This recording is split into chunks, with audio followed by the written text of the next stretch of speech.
बंदी छोड़ सतगुरु रामपाल जी परमेश्वर जी की जय हो।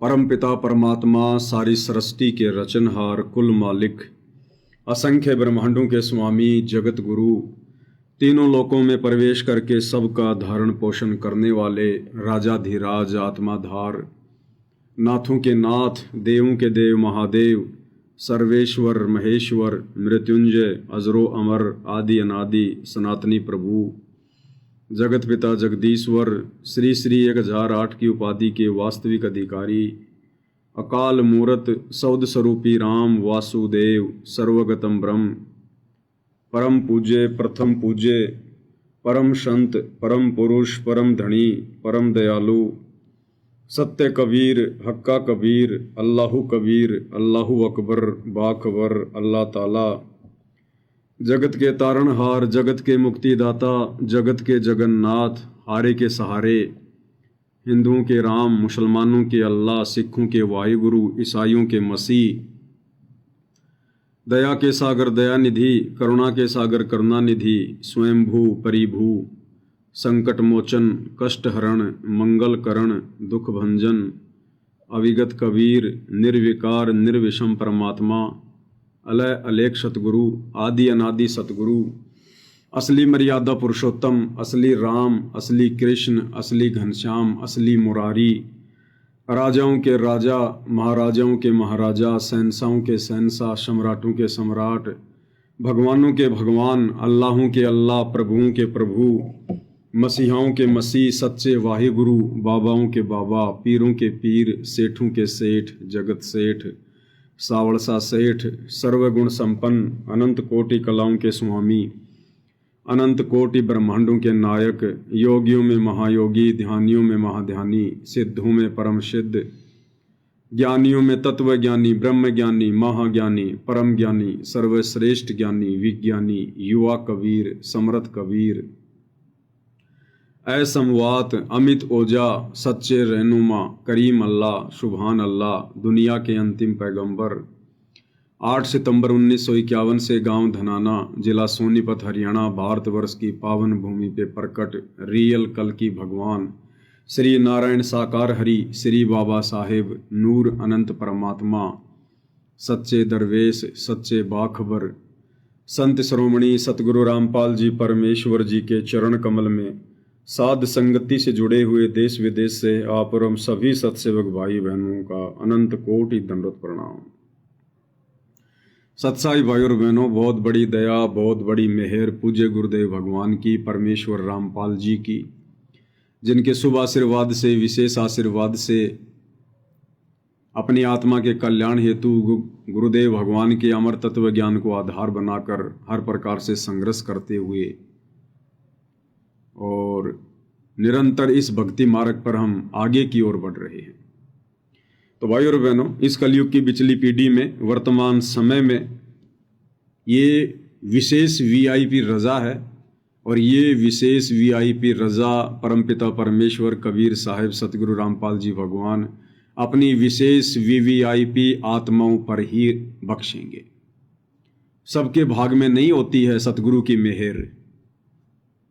परमात्मा कहते हैं सब कुछ गुरु के हाथ है और पाइए अपने भाग, यानी सतगुरु के पास में सब कुछ है। वो सृष्टि का उत्पत्ति करता है, सबका भरण पोषण करने वाला है, लेकिन उस संपूर्ण समर्थ सतगुरुदेव भगवान से आत्माएं जो भी कुछ प्राप्त करती हैं वो अपने संस्कारवश करती हैं, अपने भाग्यवश करती हैं। सकल पदार्थ है जगमाही और भाग बिना नर पावे नाही, कर्महीन नर पावे नाही। तो भाई और बहनों, जो आत्माएं सतगुरुदेव भगवान के द्वारा इतना ज्ञान देने के बावजूद भी और 2014 के बाद से साध संगतियों के माध्यम से भी परमात्मा इतने संदेशे दिलवा रहे हैं। आज देश विदेश में परमेश्वर रामपाल जी की संगत में, चाहे वो लाखों में हो चाहे वो करोड़ों में हो, कोई भी व्यक्ति ये नहीं कह सकता कि मेरे तक साध संगति के वीडियो नहीं पहुंचे होंगे। किसी न किसी माध्यम से परमेश्वर ने पिछले 8-10 वर्षों में अपनी हर एक आत्मा तक ये संदेशा जरूर पहुंचाया है कि भैया निर्णय कर ले, नीर खीर का निबेरा कर, तेरे ऊपर कोई बंदिश नहीं है, कोई पाबंदी नहीं है। आत्मा को परमात्मा ने सदा से स्वतंत्र रखा है। डराता हमें काल है, बंदिशों में, बंधनों में हमें काल बांधता है। सतगुरु नहीं बांधते, परमात्मा नहीं बांधते। अगर इस आत्मा को परमात्मा ने बंधनों में रखना होता तो हम कभी भी सतलोक से इस काल के लोक में नहीं आते।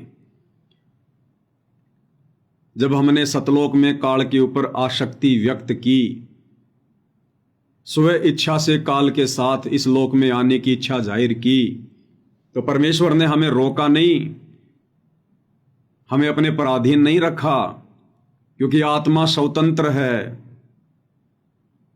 और मालिक ने कहा कि भाई जो अपनी इच्छा से जाना चाहता है उसको मैं भेज सकता हूं, अन्यथा वो परमात्मा एक डांट मारता।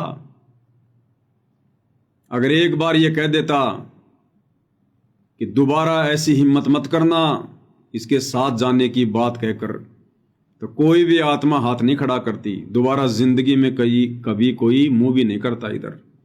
लेकिन भाई और बहनों, परमात्मा ने जब सतलोक में आत्मा को स्वतंत्र रखा हुआ है, तो इस काल लोक में भला आत्मा को कैसे परतंत्र रखेंगे? स्वतंत्र ही रखेंगे।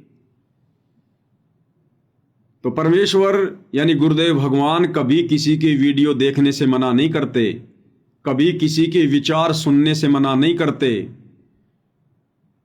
उल्टा गुरुदेव भगवान तो हमें ये शिक्षा देते हैं कि कहे कबीर सोई जन मेरा, जो नीर खीर का करे निवेरा। परमेश्वर रामपाल जी कहते हैं कि मेरी नेक आत्मा, मेरी अच्छी आत्मा, मेरी ज्ञानी आत्मा वही है जो दोनों पक्षों की बातों को सुनकर फिर कोई निर्णय करे। एक पक्ष की बात को सुनकर कभी हम जज नहीं कर सकते, निर्णय नहीं कर सकते। स्वयं गुरुदेव भगवान ने हमारे को भिन्न भिन्न साधु संत महात्माओं के प्रवचन सुनाकर, सत्संग सुनाकर भक्ति मार्ग पर दृढ़ किया है, तैयार किया है। जब तक हम दूसरे के पैकेट में रखी हुई वस्तु को देखेंगे नहीं, हमें क्या पता चलेगा उस पैकेट में नकली वस्तु है या फिर असली वस्तु है। तो सतगुरुदेव भगवान ने अपने किसी भी भगत को मना नहीं किया कि तुम किसी की वीडियो मत देखना, बस मेरे सत्संग सुनना। अगर ऐसा करना होता तो फिर परमात्मा अपने भक्तों की जेब में मोबाइल नहीं डालता, ये यूट्यूब और फेसबुक नहीं देता जिस पर दुनिया भर के वीडियो आते हैं, अच्छे भी बुरे भी, साधु संतों के भी। अगर परमात्मा ने हमें डरा के धमका के अगर रखना होता तो आज सबकी जेब में परमात्मा मोबाइल नहीं डालता। अब सबकी जेब में मोबाइल है तो सब लोग स्वतंत्र हैं, सब लोग स्वतंत्र हैं। तो हमें डरा कौन रहा फिर वर्तमान में गुरुदेव भगवान का आदेश बताकर कि अगर साध संगति की वीडियो देखोगे, पवन दास की वीडियो देखोगे तो तुम्हारा नाम खंड हो जाएगा, तुम गुरुद्रोही घोषित कर दिए जाओगे, तुम्हें आश्रम में एंट्री नहीं दी जाएगी। तो भाई और बहनों, ये डराने का, भयभीत करने का काम काल का है।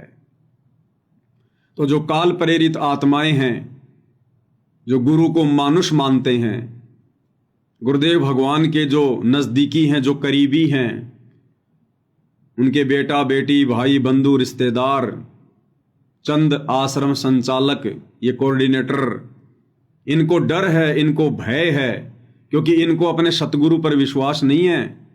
ये रोजी रोटी के लिए, अपने बच्चों के पेट पोषण के लिए संगत के दान पर निर्भर हैं, संगत के पैसे पर निर्भर हैं, ज्योति पाठ के पैसों पर निर्भर हैं। इसलिए इन काल प्रेरित आत्माओं को ये डर है, ये भय है। यदि संगत ने साध संगति के वीडियो देखना शुरू कर दिए तो फिर आश्रमों में कौन आएगा?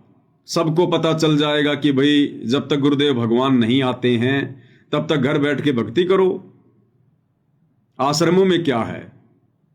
सतगुरु थोड़ी बैठे हैं।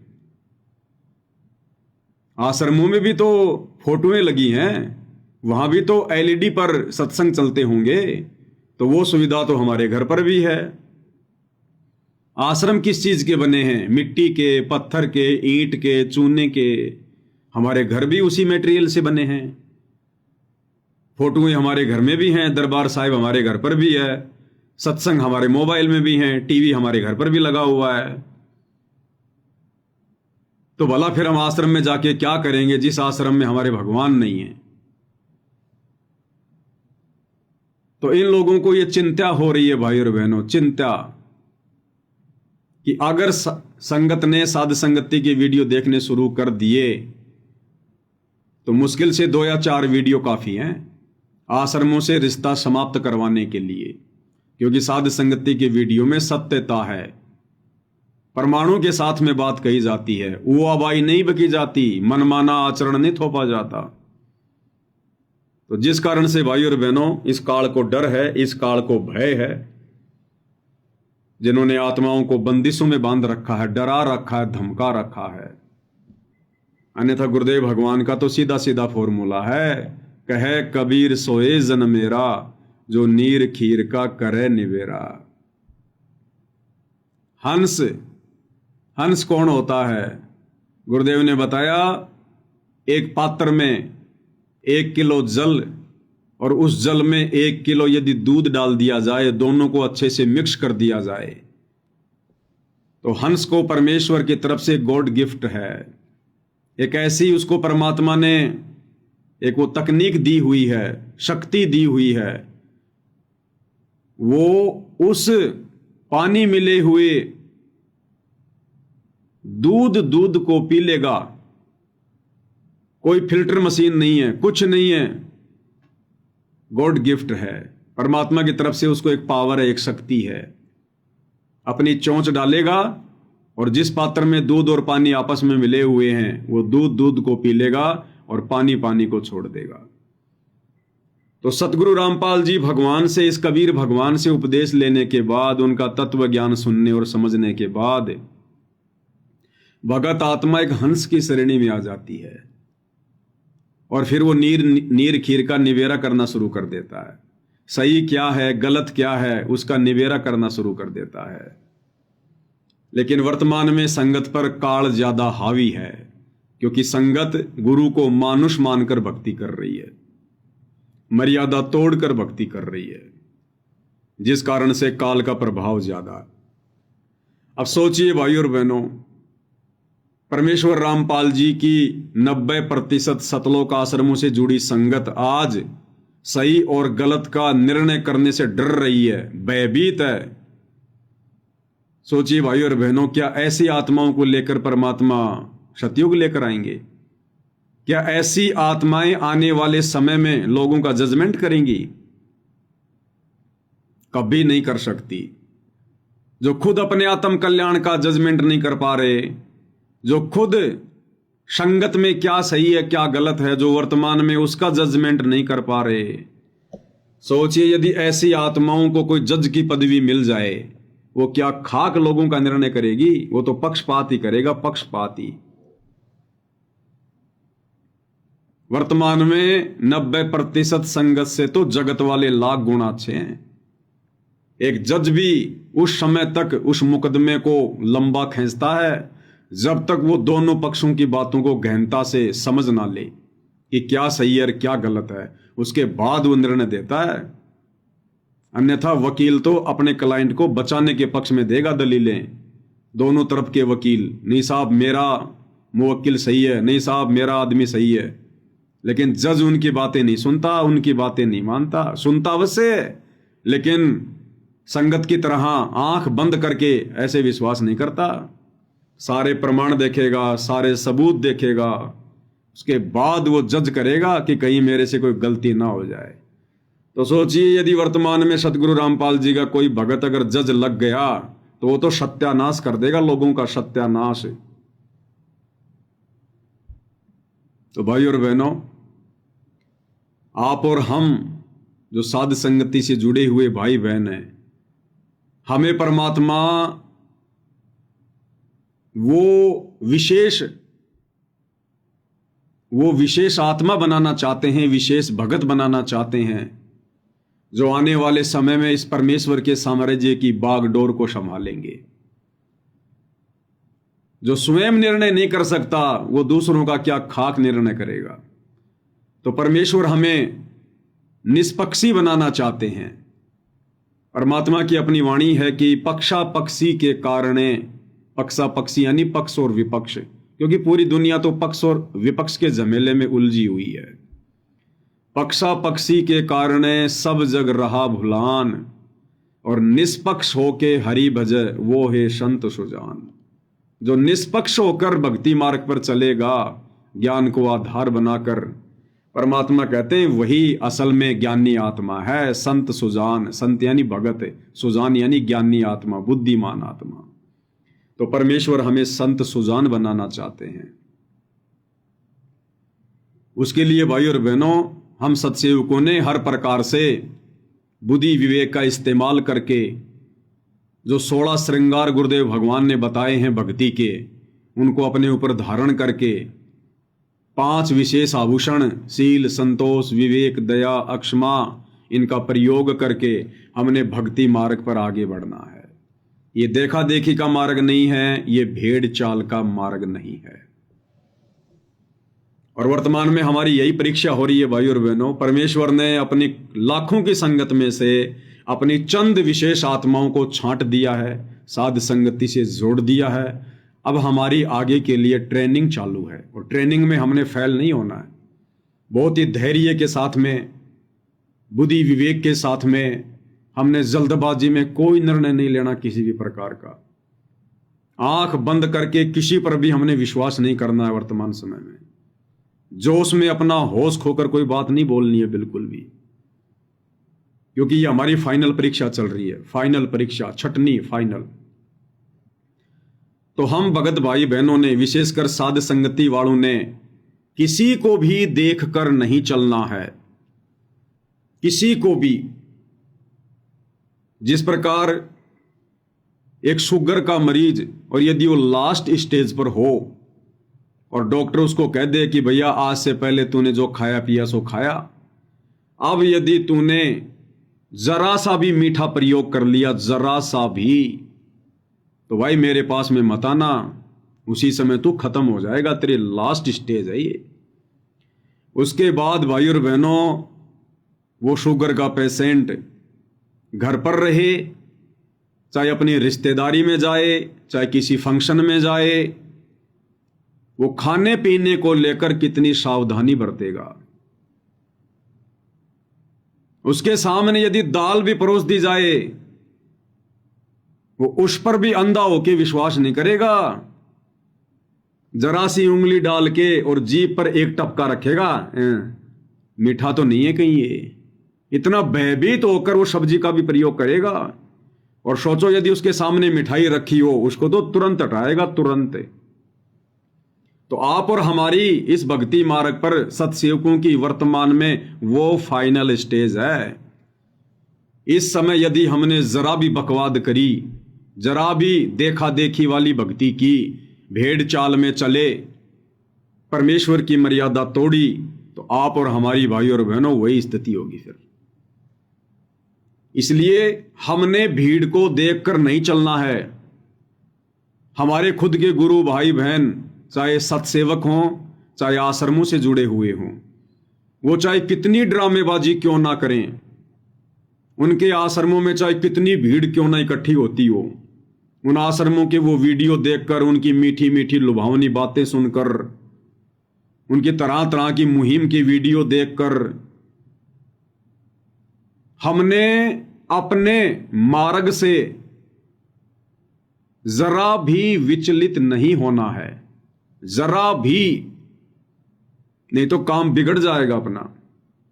ये जो बकवाद कर रहे हैं इनको करने दो आश्रम वालों को।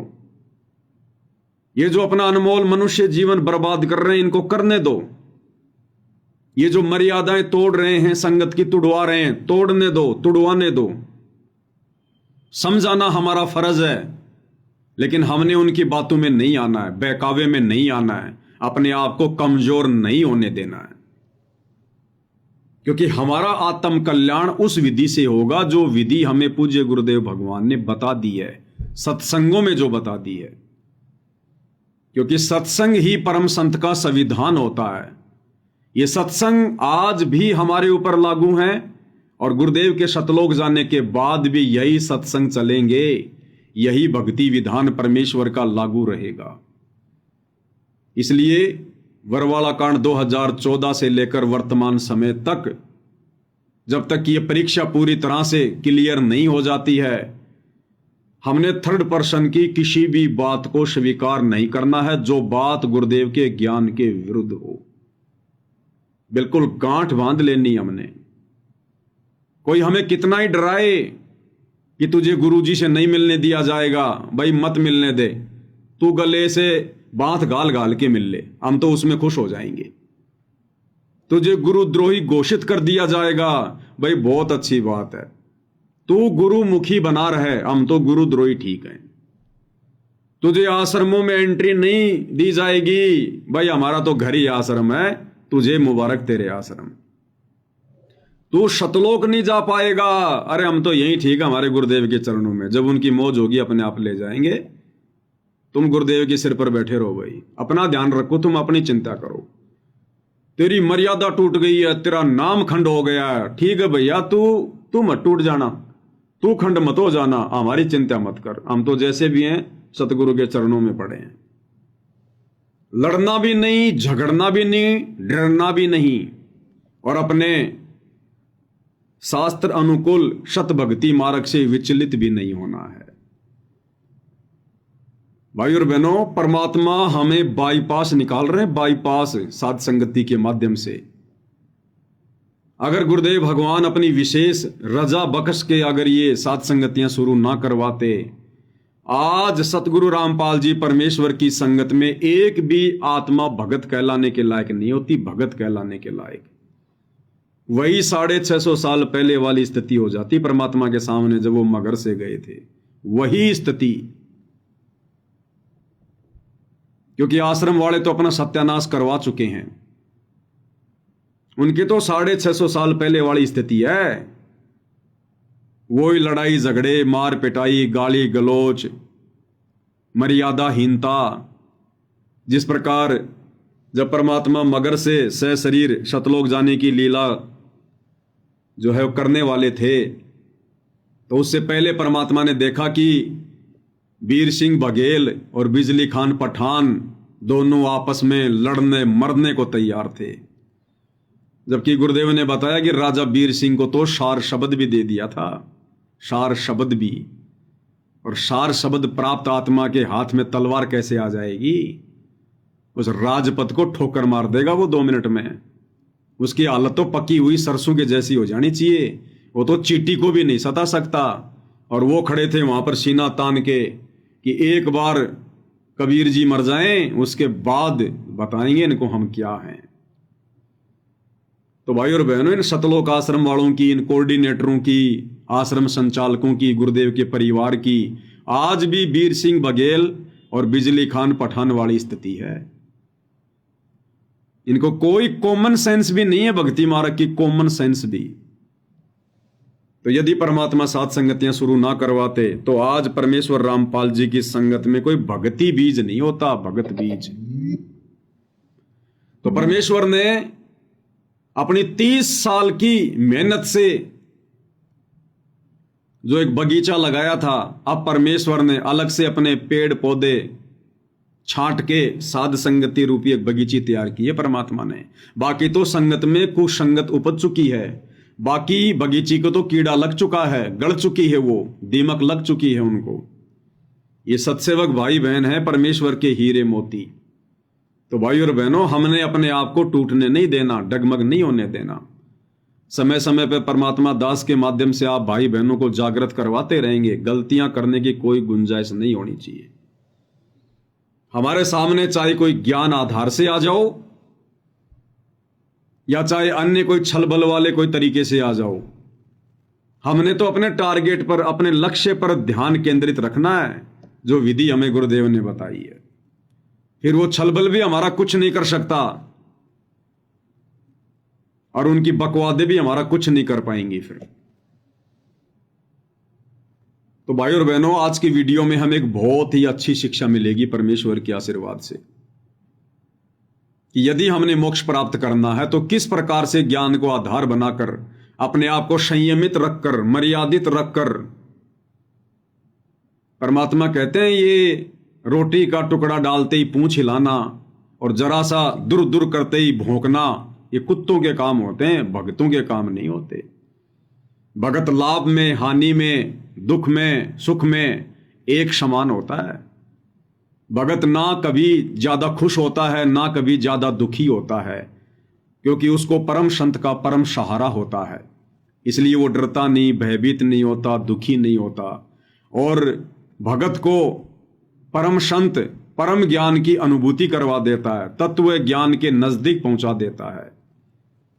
इसलिए उस ज्ञान को आधार बनाकर भगत के अंदर धैर्य आता है। उसको अपनी मंजिल का पता होता है, इस संसार की नश्वरता का पता होता है, यहां के झूठे भौतिक सुखों की वास्तविकता का पता होता है। इसलिए कोई भी फिर भगत को विचलित नहीं कर सकता, क्योंकि भगत को यहां पर आग लगी हुई दिखाई देती है कि ये सब नश्वर है, या मेरा कुछ नहीं है, ये सब नकली स्वांग है, नकली।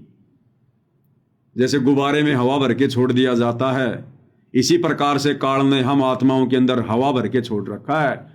बेटा बेटी, कार कोठी, मकान, नौकरी, जायदाद, फार्म हाउस, सोना चांदी, पद पदवी, ये सब गुब्बारे की हवा है, एक सेकंड में निकल जाएगी, एक सेकंड में।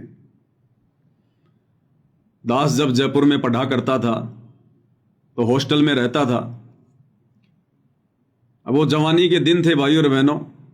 तो हम क्या करते थे, जब शादियों का सीजन होता था तो जयपुर में जो मैरिज गार्डन होते थे, हम लोग वहां चले जाते थे बढ़िया बढ़िया पकवान खाने के लिए, मिष्ठान खाने के लिए। कि हॉस्टल में खाना खाएंगे तो यहाँ की डाइट बचेगी, क्योंकि वहां तो ये सुबह की डाइट का 30 रुपया और शाम की डाइट का 30 रुपये। सन 2004 की बातें हैं ये, जब मैं जयपुर में हॉस्पिटल में उसमें हॉस्टल में रहता था। तो जब शादियों का सीजन आता था तो हम 2-4 लोग मिलकर, और हमारा यही काम होता था, शाम को देखा करते थे कौन से गार्डन में शादी है, और वहां बढ़िया बढ़िया खाते, बढ़िया बढ़िया पीते, फिर आराम से आते। तो दास क्या देखा करता था भाई और बहनों, राजस्थान का मुख्यमंत्री अशोक गहलोत जो पहले था कांग्रेस सरकार में, वो कई बार मुख्यमंत्री रह चुका, कई बार हट चुका। तो जब वो मुख्यमंत्री था उस समय हम देखा करते थे उसके आगे पीछे गाड़ियां चलती थी, 10-15 गाड़ियों का काफिला, एम्बुलेंस, कमांडो, बुलेट प्रूफ गाड़ी में चलता था। सैकड़ों आदमी आगे पीछे घूमते थे, उसकी वाह वाही, जय जयकार। और भाई और बहनों, जब वो मुख्यमंत्री का वो जो पद है जब उसने छोड़ा, जब वो हार गया, कांग्रेस सरकार हार गई, बीजेपी की सरकार आ गई, तो हम लोग एक शादी में गए हुए थे जयपुर में, ऐसे ही खाना खाने के लिए 2-4 जने। तो हम तो गोलगप्पे वगैरह खा रहे थे, अपने अंदर डांस वांस के आनंद ले रहे थे। तभी किसी ने कहा, रे मुख्यमंत्री जी आ गए, मुख्यमंत्री जी आ गए। तो दास ने देखा, भाई कौन सा मुख्यमंत्री आ गए, आज तो हमारा भी सौभाग्य जो मुख्यमंत्री जी की शक्ल देखने को मिलेगी। तो दास ने क्या देखा, राजस्थान का भूतपूर्व मुख्यमंत्री अशोक गहलोत जो सरकार में नहीं था,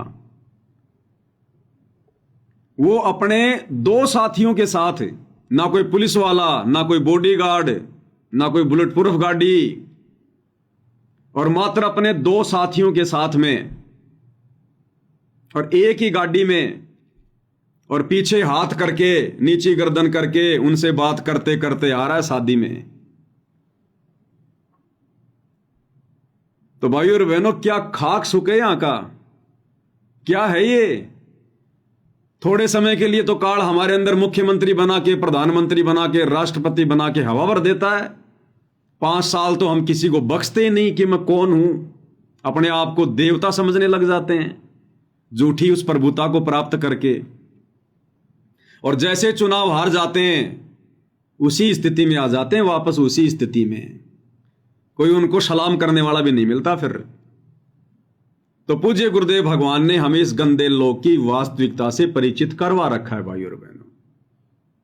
इसलिए हम क्या मांगे यहां का, कुछ मांगने लायक है यहां? क्या मांगे यहां पर हम लोग? राजपद मांगे।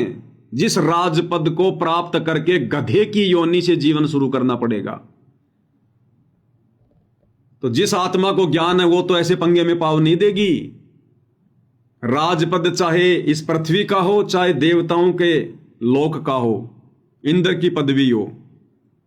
एक हरि की भक्ति बिन राजा गधा होए, और माटी लदे कुमार की घास न डाले कोई। तो क्या करेंगे वो राजपद प्राप्त करके? इसलिए परमेश्वर ने हमें यह तत्व ज्ञान देकर इस गंदे लोक की वास्तविकता से भली भांति परिचित करवा रखा है। इसलिए हमारा यहां मन भी लगना दूभर हो जाएगा। हमारे पास में आने वाले समय में सब कुछ होते हुए, क्योंकि जो शत भक्ति मर्यादा में रह के हम कर रहे हैं, आने वाले समय में परमेश्वर हमें सारे सुखों से लबालब करेगा, सारे सुखों से। ये परमात्मा अपने भगत को दुखों में रख के भी उसकी परीक्षा लेता है, और समय आने पर उसको दुनिया भर के सुख देकर भी उसकी परीक्षा लेता है। और जो भगत ना उन दुखों से दुखी होता है और ना सुखों से ज्यादा सुखी होकर विचलित होता है, वही आत्मा मोक्ष प्राप्त करती है। तो आने वाले समय में परमेश्वर हमें इस काललोक के झूठे भौतिक सुख भी देंगे, लेकिन उस समय तक परमेश्वर हमें ज्ञान से इतना परिपक्व कर देंगे, भक्ति से इतना परिपक्व कर देंगे, वो दुनिया भर के सुख होने के बावजूद भी भाई और बहनों हमारा मन यहां से हटा हटा सा रहेगा। जैसे कोई चीज हमारे से मिस हो गई हो, गुम हो गई हो। हमें एक मीठी मीठी हमेशा टेंशन रहेगी, एक चिंता रहेगी हमारे को कि अगर मैं रह गया यहां पर तो मेरे साथ में क्या बनेगी। ये तो चलो थोड़े समय के लिए मेरे को सतगुरु ने, समर्थ ने इस काललोक के झूठे सुख दे दिए। अगर मैं अपनी गलती से रह गया, कोई मर्यादा टूट गई, कोई चूक चाकरी हो गई सतगुरु की भक्ति में, सेवा में, तो फिर मेरे साथ में क्या बनेगी? वो दुख भगत को आंखों के सामने चलचित्र की तरह चलते हुए दिखाई देंगे। इसलिए सब कुछ होते हुए भी भाई और बहनों हमें फीका फीका लगेगा, फीका फीका हमारी वो स्थिति हो जाएगी। और क्या मांगेंगे फिर हम यहां का? हम वो गलतियां कर नहीं सकते अब, जो गलतियां आप और हमने आज से पहले की, सतगुरु की शरण में आने से पहले, सतयुग में, त्रेता में, द्वापर में, इस तत्व ज्ञान के अभाव में। आज हम वो भक्ति नहीं कर सकते। आज हम उतना त्याग, उतना बलिदान, वो कुर्बानी नहीं दे सकते, उतना संघर्ष नहीं कर सकते जो हमने सतयुग में किया, त्रेता में किया, द्वापर में किया, काल की भक्ति करते करते। और जब वो समय आता था, जब भगवान हमारे सामने प्रकट होते थे कि मांगो क्या मांगते हो, तो हम क्या मांगा करते थे? गोबर, गोबर मांगा करते थे। हम निष्फल कर देते थे अपनी भक्ति को, अपने बलिदान को। एक छोटा सा वीडियो दास आपको दिखाता है किस प्रकार से इस काल में आप और हमें युगों युगों से मूर्ख बनाकर रखा हुआ है। एक वीडियो है एक साधक का। इसने काफी वर्षों तक श्री ब्रह्मा जी की साधना की और इसकी घोर तपस्या को देखकर, इसकी भक्ति को देखकर ब्रह्मा जी प्रसन्न हुए। हालांकि भाई और बहनों, प्रसन्न तो ये परमात्मा होता है, इंद्रदेवों के रूप में आकर हम भोली भाली आत्माओं को, नादान आत्माओं को जो भक्ति मार्ग से भटके हुए होते हैं, तो ये परमात्मा ही आकर हमारे को थोड़ी बहुत राहत देते हैं, भक्ति का प्रतिफल देते हैं। तो इसने जब घोर तपस्या की हजारों वर्षों तक, तो ब्रह्मा जी प्रकट हो गए, क्योंकि ब्रह्मा जी का ध्यान लगा रहा था। और ब्रह्मा जी ने कहा कि वत्स, मैं तुम्हारी तपस्या से प्रसन्न हुआ, मांगो मांगो, क्या मांगते हो? तो इस नादान प्राणी ने, क्योंकि ऐसी गलती आप और हम भी भाई और बहनों लाखों बार, असंख्यों बार कर चुके हैं, तो इस नादान प्राणी ने क्या कहा पता है ब्रह्मा जी को? हे पितामह, आपने मुझे 2 बार कहा है मांगो मांगो, मैं 2 वरदान मांगूंगा, 2 वरदान। ब्रह्मा जी ने कहा कि मांग भाई, तो 2 मांग ले।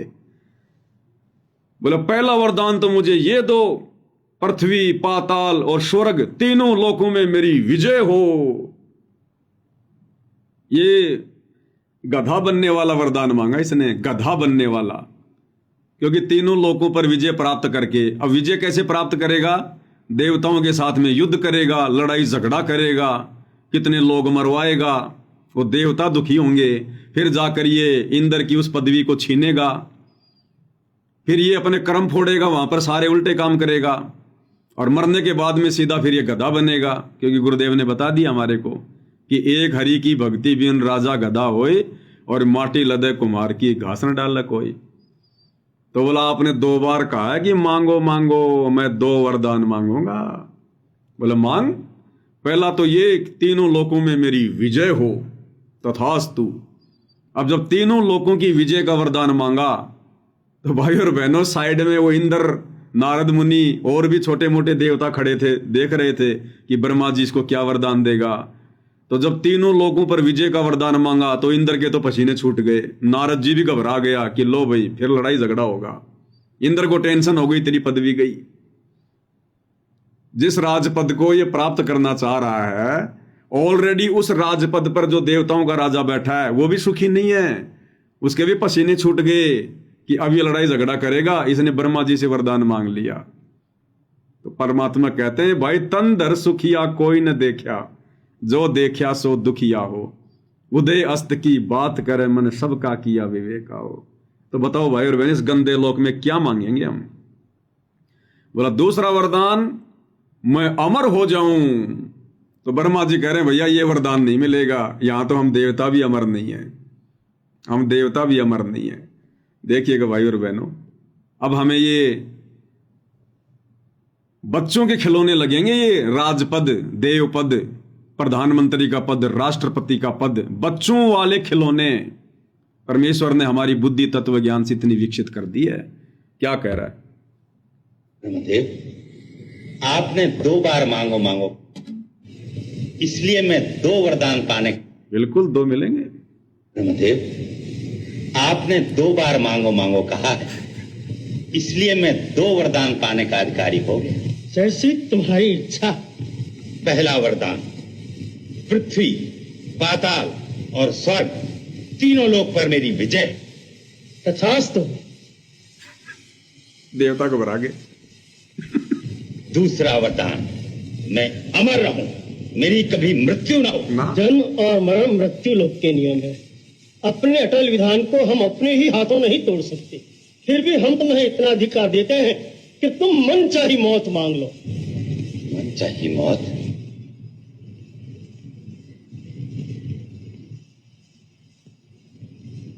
ब्रह्मदेव, अगर मेरी मृत्यु भी हो तो केवल महाकाल के पुत्र के हाथ। तथास्तु। अब मैं अमर हो गया। हाँ, अब तू अमर हो गया भाई। अब देखो भाई और बहनों, ऐसे पता चलता है कि बातों बातों में गुरुदेव भगवान ने आप और हमें अध्यात्म की किस चोटी पर पहुंचा दिया है, हमें किस भक्ति की उस पराकाष्ठा पर पहुंचा दिया है। सतगुरुदेव भगवान के दोनों बेटे मनोज और वीरेंद्र राजनेताओं की रैलियों में धक्के खा रहे हैं, राजनेताओं से हाथ मिलाने को बहुत बड़ा मानते हैं। और ये नादान संगत जो सतलोक आश्रमों से जुड़ी है, कभी नरेंद्र मोदी की रैली में भाग रही है, कभी किसी नेता के जन्मदिन में भाग रही है। और इधर हम सत्सेवक भाई बहन, अगर खुद भी ब्रह्मा विष्णु महेश तीनों देवता आकर यदि हाथ जोड़कर कहें कि भक्तों आज से तीनों इन पदवियों को, रजगुण वाली पदवी, तमगुण वाली, सतगुण वाली, ये तीनों पद आप लोग प्राप्त करो निर्विरोध, कोई चुनाव नहीं, कोई इलेक्शन नहीं। हम लोग अपनी एडी की ठोकर पे रख के चलेंगे वो तीनों राजपद ब्रह्मा विष्णु महेश जी के, कि नहीं चाहिए भैया हमें राजपद, जिस राजपद को प्राप्त करके फिर 84 लाख में गधा बनना हो। ठोकर मार के चलेंगे हम, इंद्रदा राज कागदा बिष्टा ना भोगा इंद्राणी नु। तो भाई और बहनों, बातों बातों में गुरुदेव भगवान ने हमें कहां पहुंचा दिया है। इसलिए आने वाले समय में दुनिया भर के सुख होते हुए भी आप और हमारी तनिक भी इच्छा, तनिक भी आस्था इन काल के झूठे भौतिक सुखों में नहीं रहेगी। और जब तक हम इस भक्ति मार्ग पर इतने तैयार नहीं होंगे, हमारी इच्छाएं जब तक ये भस्म नहीं होंगी, तब तक हम क्या खाक सतलोक जाएंगे।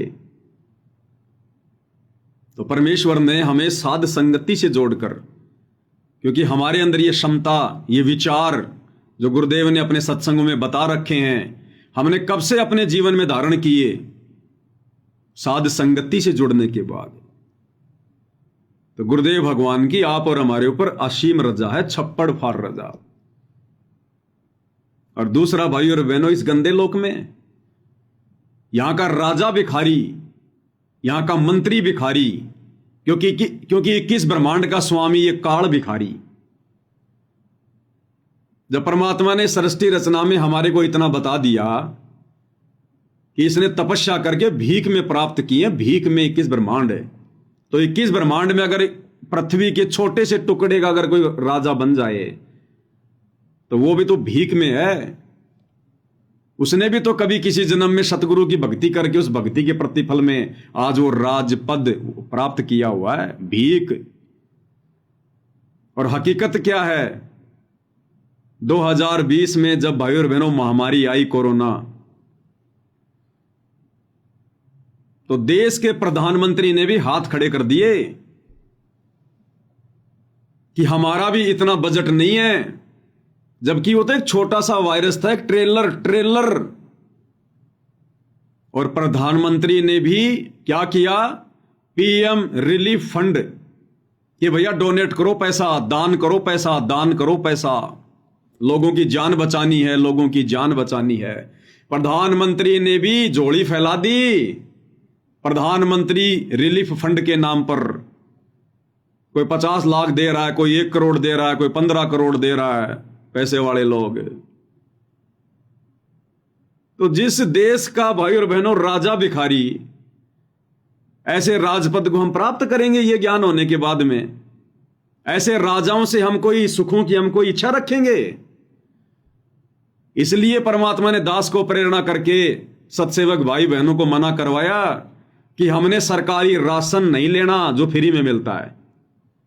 सरकारी राशन हमने बिल्कुल नहीं लेना जो फ्री में मिलता है।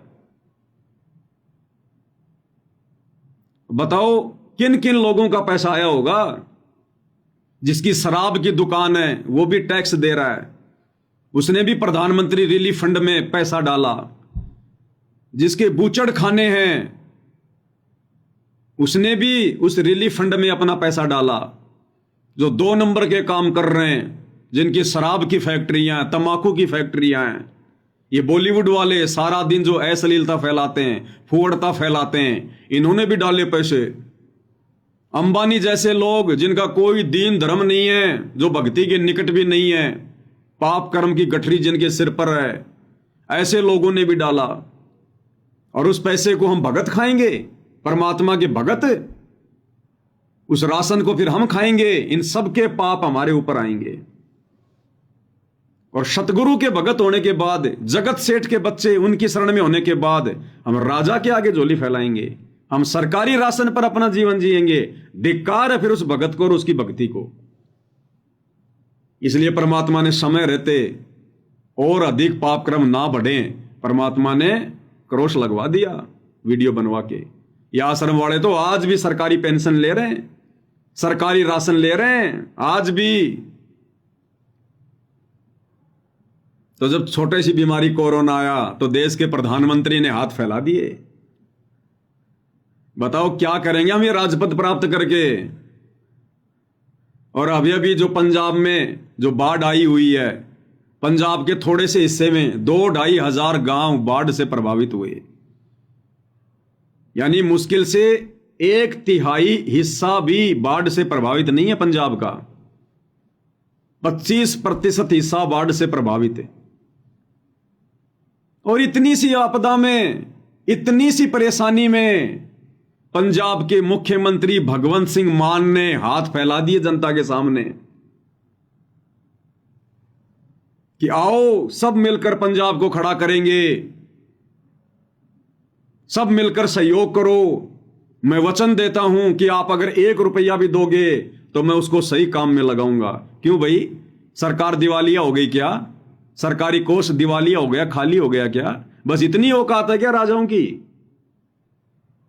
अरे अभी तो कोई बांध भी नहीं टूटा, विशेष कोई बादल भी नहीं फटा, एक नहर का पानी आ गया उछल कर और उसी में मुख्यमंत्रियों ने हाथ फैला दिए, इस कंगाल लोक के राजाओं ने हाथ फैला दिए जनता से। जनता बैठी है राजाओं के भरोसे, राजा बैठे हैं जनता के भरोसे। एक छोटा सा वीडियो उन्होंने वायरल किया अपना, आपको दिखा देते हैं भाई और बहनों। हकीकत भारत को, उद्योगपति को, चैरिटेबल ट्रस्टों को, कलाकार, भारत के हर नागरिक को, उद्योगपति को, चैरिटेबल ट्रस्टों को, कलाकारों को, पूरी दुनिया में बसते पंजाबियों को, बहन भाइयों को दिल से अपील करता हूं, आओ पंजाब के साथ खड़े होने का टाइम आ गया है। पंजाब को दोबारा अपने पांव पे खड़े करने का टाइम आ गया है। आओ मिलके इस संकट में पंजाब का साथ दीजिए। जो भी आप, मैं वचन देता हूं, जो भी आप मेहनत की कमाई से 1 रुपया भी अगर निकालोगे, उसको 1.25 रुपया बना के हम पारदर्शिता और ईमानदारी से इस्तेमाल करेंगे। खुल के सामने आइए और पुनर्वास में और रिस्ट्रक्चर में पंजाब का साथ दीजिए। इसके लिए आप और डिटेल चाहिए तो, और जानकारी चाहिए तो rangla.punjab.gov.in ये वेबसाइट पे जा सकते हैं, सब कुछ डिटेल मिल जाएगी आपको। तो ये हालत है 21 ब्रह्मांड के राजाओं की, मुख्यमंत्रियों की, प्रधानमंत्रियों की। कहां गया भाई टैक्स? अरे आप मुख्यमंत्री हो, पंजाब तो बड़ा उन्नत राज्य है, बस खाली राजा हाथ फैला रहा है जनता के सामने और जनता फैला रही है राजा के सामने। भाई और बहनों, गुरुदेव भगवान ने इसीलिए हमारे को वो किसान वाली और राजा वाली कहानी सुनाई, किसान की और राजा की। जब वो राजा जंगल में शिकार खेलने गया, बड़ी भूख प्यास लगी, खाने को कुछ मिला नहीं, मरने को हो गया। उसने देखा एक किसान खेत में काम कर रहा है, वहां गया तो किसान ने उसकी हालत देखकर उसको पानी पिलाया, अपना उसको खाना खिलाया।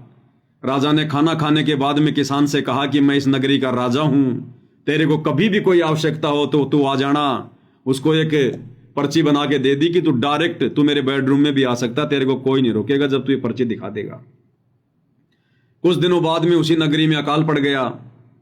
किसान की भी खास कोई जो है वो फसल नहीं हुई। वो उससे मदद मांगने की दृष्टि से लेके पर्ची उसके राजमहल में चला गया, पर्ची दिखाता गया, सीधा राजा तक पहुंच गया। उसने देखा कि राजा तो नमाज अदा कर रहा है, क्योंकि वो मुसलमान था, यूं हाथ करके अल्लाह से कुछ मांग रहा था। तो जब वो कार्यक्रम समाप्त हो गया तो राजा ने उसको पहचान लिया कि आओ मित्र, आओ आओ आओ। तो उस किसान ने कहा कि वो तो ठीक है, पहले ये बताओ आप ये क्या क्रिया कर रहे थे? बोला मित्र, नगरी में अकाल पड़ गया, जनता त्राहिमाम कर रही है, परेशानी में है। मैं अपने राज्य में सुख संपदा के लिए भगवान से कुछ मांग रहा था, अल्लाह से कुछ मांग रहा था। तो किसान को झटका लगा और उसने कहा कि ओ हो, मैं तो भिखारी के पास आ गया। अरे मैं तो भिखारी के पास आ गया ये सोचकर कि राजा मुझे कुछ देगा, मेरी कुछ मदद करेगा, और तू तो मेरे से बड़ा भिखारी। और जिससे तू मांग रहा है उससे फिर क्यों ना मैं ही मांग लूं डायरेक्ट। अरे जिस भगवान से तू मांग रहा है उससे मैं भी तो मांग सकता हूं, फिर तेरे से क्यों मांगना? भिखारी बनूं तो भगवान का बनूं, इंसान का क्यों बनूं? तो भाई और बहनों, बताओ इन राजाओं से हम क्या लेंगे? क्या दे सकते हैं हमारे को, जब जरा सी आपत्ति आते ही इन्होंने खुद जनता के आगे हाथ फैला दिए। तो सोचिए भाई और बहनों, अभी तो महाविनाश की अच्छे से शुरुआत भी नहीं है, शुरुआत भी। 2028 युग परिवर्तन का समय है। पूरे विश्व को नानी याद आएगी, छठी का दूध, जो कहावतें हम सुना करते थे, दुनिया हकीकत में बदलते हुए देखेगी। अब उस समय क्या होगा? फिर किससे मांगोगे? जब महाविनाश की शुरुआत में ही देश के राजाओं ने हाथ खड़े कर दिए, खुद जनता से मांग रहे हैं। तो सोचिए जब वो आने वाला समय आएगा, प्राकृतिक आपदाओं का दौर, कहीं अकाल पड़ेंगे, कहीं भूकंप आएगा, कहीं बाढ़ आएंगी, कहीं महामारियां होंगी, कहीं युद्ध, कहीं गृह युद्ध, कहीं इमरजेंसी, कहीं तख्ता पलट होंगे। अरे उस समय क्या करोगे? तो भाई और बहनों, गुरुदेव भगवान ने यह तत्व ज्ञान देकर हमारे को इसी हकीकत से परिचित करवाना चाहा है कि पुण्यात्माओं, इस गंदे लोक के विषय में जान लो, पहचान लो, आंखें खोल लो। लेकिन फिर भी आंखें नहीं खुल रही। इसलिए भाई और बहनों, अभी तक तो गुरुदेव ने केवल हमारे को थ्योरी समझाई है कि ये कितना गंदा लोक है, भिखारियों का लोक है। आने वाले समय में प्रैक्टिकल होगा, प्रैक्टिकल, तब भक्तों की आंखें खुलेंगी कि वास्तव में इस गंदे लोक से तो निकल लो। गोल्डन चांस अगर रह गए तो फिर हमारी युगों युगों दुर्गति होगी, यहां युगों युगों। ये तो इंसानों की हालत है, जबकि 84 में क्या है देख लो। फिर जब हम सूअर बनेंगे, गोबर खाएंगे, लैट्रीन खाएंगे, दुनिया के भिखारी बने रहेंगे, एक टूक के लिए यूं देखेंगे टकटकी लगा के। और कुत्ते का पेट तो इंसान से जब तक डबल रोटी नहीं खा लेता तब तक भी नहीं भरता, और इंसान उसको एक टुकड़ा डालेगा, इतना सा एक टुकड़ा, और वो भी नीचे। और गुरुदेव कहते हैं उस एक टुकड़े के साथ में वो 10 ग्राम साथ में वो मिट्टी भी खाएगा। और कोई 50 घर जाएगा, फिरेगा रोटी के टुकड़े के लिए, कहीं जूत मिलेंगे, कहीं एक आधा टूक मिलेगा, पेट तो भरेगा नहीं। फिर लास्ट में खेतों में जाके गोबर खाएगा, टट्टी खाएगा फिर। और सूअर तो पूरी जिंदगी गटर में नाक रगड़ता रहता है। तो फिर ये दुर्गति होगी हमारी, फिर युगों युगों, एक बार नहीं, 2 बार नहीं, युगों युगों। तो परमेश्वर हमें इतना दृढ़ कर देंगे, साथ संगति से जोड़कर इतनी ज्ञान आधारी आत्मा बना देंगे। उसके बाद भाई और बहनों, परमात्मा हमें सुख देंगे, जिन सुखों को हमने वर्तमान में देखा भी नहीं होगा, वो सुख देगा भगवान हमें, गुरुदेव। लेकिन उससे पहले परमात्मा हमें ज्ञान से इतना परिपूर्ण करेगा कि वो माया हमें किसी भी प्रकार से चोटिल ना कर सके, हमें किसी भी प्रकार से हानि ना पहुंचा सके। तब तक गुरुदेव भगवान हमारे को इस माया के गुण अवगुणों से, लाभ और हानि से परिचित करवा देंगे कि कहां ये तेरे को लाभ देगी, कहां ये तेरे को ठगेगी। तो थोड़ा सा धैर्य रखना चाहिए हम भक्तों ने, जल्दबाजी नहीं करनी चाहिए कि मुझे कोई लाभ नहीं हो रहा, मुझे कोई फायदा नहीं हो रहा। और आने वाले समय जब लाभ ही लाभ होंगे, फायदे होंगे, फिर हम पछताएंगे अपने उन शब्दों के लिए, अपनी उस सोच के लिए जो वर्तमान में हम कह रहे हैं कि मुझे कोई फायदा नहीं हो रहा, मुझे कोई लाभ नहीं हो रहा, क्योंकि हम परमात्मा की प्रोसीजर से वाकिफ नहीं है। गुरुदेव ने बताया, यदि आपने खेत में गेहूं का बीज डाल दिया तो गेहूं से पहले चारा होगा, चारा, पशुओं का चारा, और बिन मांगे होगा और जबरदस्ती होगा। उस चारे के बिना गेहूं तैयार हो ही नहीं सकता। ऊपर वो बाली तैयार हो ही नहीं सकती। वो गेहूं निकल के आपके खेत में बाद में गिरेगा, पहले चारा गिरना शुरू हो जाएगा। जब आप गेहूं की पूलियां दोगे उसमें थ्रेसर में, तो गेहूं के दाने बाद में गिरेंगे, पहले खेत में चारा गिरना शुरू होगा। तो इस परमेश्वर की ये जो शत भक्ति हम कर रहे हैं, अगर धैर्य के साथ, विश्वास के साथ, मर्यादाओं के साथ, गुरु को परमात्मा मानकर, मोक्ष को ध्यान में रखकर, तो भाई और बहनों, मोक्ष तो मिलेगा ही मिलेगा। लेकिन जब तक जिएंगे ये चारा परमात्मा इतना दे देगा, इतना दे देगा, हमने खेत में छोड़ना पड़ेगा, खेत में। ये बस बहुत हो गए, इससे ज्यादा नहीं चाहिए। गुरुदेव कहते हैं मैं तुम्हारे हाथ खड़े करवा दूंगा, हाथ खड़े, कि भगवान अब और नहीं चाहिए, परमात्मा बस और नहीं चाहिए। लेकिन उसके लिए भाई और बहनों हमें थोड़ा धैर्य रखना पड़ेगा। और भक्ति और मर्यादा ये हमारे अस्त्र शस्त्र हैं, इनको हमने बहुत ही संभाल के, जो सैनिक होते हैं बॉर्डर पर, बहुत सारे सैनिक तो ऐसे होते हैं अपना पूरा जीवन बिना किसी लड़ाई के, बिना किसी युद्ध के, और वो रिटायरमेंट आ जाते हैं, उनके जीवन काल में कभी कोई लड़ाई हुई नहीं। लेकिन उसके बावजूद भी उनको जो हिदायत दी जाती है, वो सप्ताह में एक बार या 15 दिन में एक बार अपने उन हथियारों को जरूर साफ करते हैं, उनकी देख रेख, उनकी रखवाली जरूर करते हैं वो। भले लड़ाई हो या ना हो, लेकिन हथियारों को वो हमेशा वो तैयार रखते हैं, ना जाने कब इनको काम में लेना पड़ जाए। तो इसी प्रकार हमारे जो हथियार हैं, ये भक्ति और मर्यादा, हमने इनको हमेशा तैयार रखना है। जंग नहीं लगने देनी, मर्यादा नहीं टूटने देनी। अगर मर्यादा टूट गई तो फिर ये भक्ति रूपी बंदूक किसी काम की नहीं है, फिर नहीं काम करेगी ये। तो हमने भाई और बहनों इस प्रकार से इस गंदे लोक की सच्ची और वास्तविकता से परिचित होकर इस भक्ति मार्ग पर बढ़ना है। संसार को नहीं देखना, दुनिया नहीं देखनी, ये आड़ोसी पाड़ोसियों को नहीं देखना। आज वो कितनी मौज मस्ती कर रहे हैं, कितना बड़ा मकान बना लिया, कितनी बड़ी गाड़ी ले आया, किसी का लड़का बड़ा ये अधिकारी बन गया तो बन गया, उसका भाग्य भैया, बनेगा, हम क्या करेंगे उसमें। अपनी पूर्व जन्म की भक्ति की मड़ाई खा रहा है, देगा भगवान उसको। हम क्यों जले, हम क्यों कटे किसी से, हम क्यों अपना कर्म फोड़े। उसने किसी जन्म में भगवान की भक्ति की है, परमात्मा देगा उसको। हमें भी ना जाने किसी किसी जन्म में क्या क्या दिया भगवान ने। तो हमसे जो लोग द्वेष किया करते थे, तो क्या उनके द्वेष करने से भगवान ने कोई कमी छोड़ी? वो तो देगा भगवान। जिन हरि जैसा सुमरिया ताको तैसा लाभ, तो परमात्मा देगा उसको। तो साहेब हकना राक्षसी जब मांगो तब दे, सोया तो निष्फल गया जाग्या सो फल ले। तो इस कदर भाई और बहनों हमने इस सत्य भक्ति मार्ग पर एक एक कदम फूक फूक के रखना, फूक फूक के। और वही चार बातें भाई और बहनों, इतना सब कुछ ज्ञान होने के बावजूद भी, इतनी मर्यादाएं रखने के बावजूद भी, इस कदर वास्तविकता से परिचित होने के बावजूद भी, यदि हमने वो युगों युगों वाली गलती फिर से कर दी, गुरु को मानुष मानने वाली, हमारी बनी बनाई भक्ति का सत्यानाश हो जाएगा, बनी बनाई भक्ति का।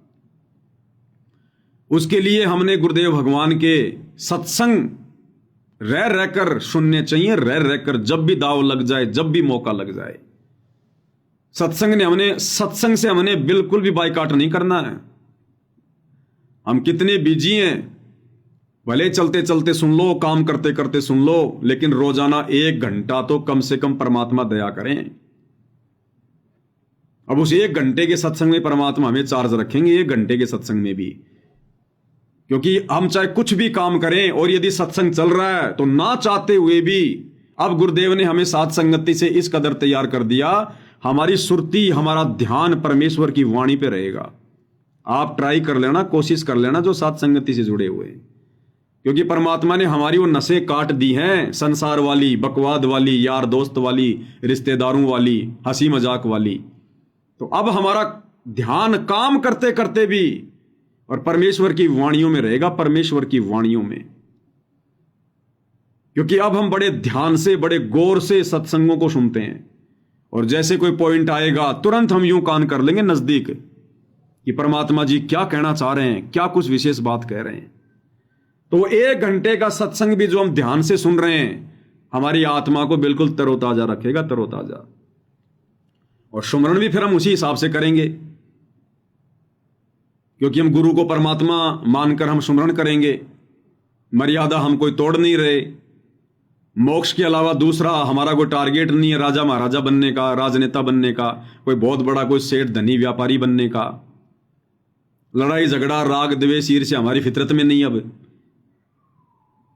तो जितना हम सुमरण करेंगे वो हमारी आत्मा को तरोताजा रखेगा, तरोताजा। तो अब हमने वो युगों युगों वाली गलती बिल्कुल भी नहीं होने देनी है। ये दुनिया चाहे लाख कहे, ये भगत चाहे लाख कहें कि तुम कैसे कह सकते हो कि सतगुरु रामपाल जी स्वयंभू हैं, ये प्रकट हुए हैं। क्योंकि अपने ही गुरु भाई बहन, संगत में कुसंगत होती है, संगत में कुसंगत। अरे जगत वालों को तो पता ही नहीं हमारे क्या नियम है, क्या मर्यादा है, क्या ये ज्ञान है, क्या ये सौदा है, क्या सतलोक है। तो वो बेचारे क्या कहेंगे, कुछ नहीं कर सकते। वो तो केवल इतना कह सकते हैं कि तू पागल हो गया, बाबा रामपाल के चक्कर में आ गया, तू पहले वाला नहीं रहा। बस ये 3 बातें उनके पास है। लेकिन यदि हमारे मन में कोई शंका पैदा करेगा तो काल केवल संगत में जो कुसंगत होती है, जो नकली भगत होते हैं, उनके माध्यम से, क्योंकि वो थोड़ा बहुत सत्संग सुनने के चलते जानते हैं अटपट, तो वो हमारे अंदर शंका पैदा करेंगे काल प्रेरणा से, क्योंकि उनको ये अच्छा नहीं लगेगा कि ये गुरु जी को भगवान क्यों कह रहा है, ये गुरु जी को प्रकट हुआ क्यों मानता है। वही लोग हमारे अंदर शंका के बीज बोने की कुचेष्टा करेंगे काल प्रेरणा से। तो भाइयों और बहनों, हमने आदरणीय गरीबदास जी के जीवन को, उनकी जीवन लीला को अपनी आंखों के सामने रखना है। ये आदरणीय गरीबदास जी की जो जीवन लीला है ना, एक ऐसा उदाहरण है जो आप और हमें दृढ़ करेगा। बाकी तो दास समय समय पर खुलासा जो है करता आया है, लेकिन बहुत सारी नई नई चीजें जो निकल निकल के सामने आती हैं। यही रजा होती है गुरुदेव भगवान की, जो रहस्य होते हैं अध्यात्म के, जो बातें हमारे दिलो दिमाग में भी नहीं होती, हमारे आसपास भी नहीं होती हैं, साथ संगति के माध्यम से परमात्मा उन्हीं पॉइंटों को लेके आते हैं। तो जिस प्रकार आदरणीय गरीबदास जी 12वें पंथ के प्रवर्तक थे, और ये 12 पंथ किसने चलाए? काल ने। काल ने 12 पंथ चलाए। इसने परमात्मा से कहा था कि जाओ तुम अपना एक पंथ चलाओगे, मैं 12 पंथ चलाऊंगा तेरे कबीर नाम से। इसलिए तो गुरुदेव भगवान ने कहा कि 12वें पंथ की जो आत्माएं हैं वो ना तो भक्ति को समझ पाएंगी ना भगवान को समझ पाएंगी। 12 पंथ काल फुरमाना और भूले जीव न पावे ठिकाना। ये 12 पंथ हम ही को ध्यावें और ये अस्थिर घर का मर्म न पावें। कबीर भगवान कहते हैं कि ये 12 पंथ, ये कबीर कबीर का गाएंगे गुण, लेकिन इनके पास में कबीर की भक्ति की छींट भी नहीं होगी। और 12 पंथों के जो भगत होंगे, जो पंथी होंगे, वो काल के मुंह में रहेंगे, काल के मुंह में। 12वें पंथ नाम जो लेही हमरे मुख में आन समोई। कौन कहता है? काल। कि 12 पंथ नाम जो लेही, यानी 12 पंथों तक जो व्यक्ति उपदेश लेगा, जो गरीबदास जी के भगत हैं, वो भी काल के मुख में रहेंगे, काल के मुख में। 12 पंथ नाम जो लेही हमरे मुख में आन समोई। तो 12 पंथ भाई और बहनों किसने चलाए? काल ने। अब विचार करो भाई और बहनों, काल ने सबसे पहले जो पंथ चलाया तो काल ने अपनी आत्मा भेजी होगी ना, क्योंकि पंथ काल चला रहा है, तो पंथ को चलाने वाला कौन भेजेगा? काल ही भेजेगा। तो 12वां पंथ किसका? काल का। तो आत्मा किसकी होनी चाहिए? उस 12वें पंथ को चलाने वाली आत्मा, वो प्रवर्तक कौन भेजेगा? काल भेजेगा। लेकिन गरीबदास जी को तो हम काल का प्रवर्तक कह ही नहीं सकते, क्योंकि अब हमें हकीकत का पता चल गया कि गरीबदास जी के रूप में तो खुद कबीर भगवान थे, कबीर परमात्मा थे। पंथ काल का, और उसके प्रवर्तक बन गए खुद कबीर परमात्मा गरीबदास जी के रूप में। फिर वो काल वाली आत्मा कहां गई? काल ने भी तो भेजी होगी ना। ये तो चलो बीच में परमात्मा ने खेल खेल दिया, लेकिन 12वें पंथ का प्रवर्तक काल ने भी तो भेजा है। वो कहां है? ये है वो गूढ़ रहस्य भाई और बहनों। परमात्मा कैसे शिशु रूप में 8 सितंबर 1951 को प्रकट हुए हैं सतगुरु रामपाल जी। गरीबदास जी ने क्या कहा अपनी वाणी में?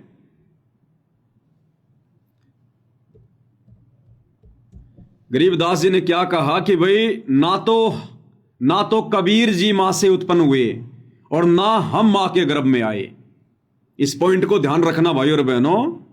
सतगुरुदेव भगवान अपने मुख कमल से आदरणीय गरीबदास जी के विषय में बता रहे हैं,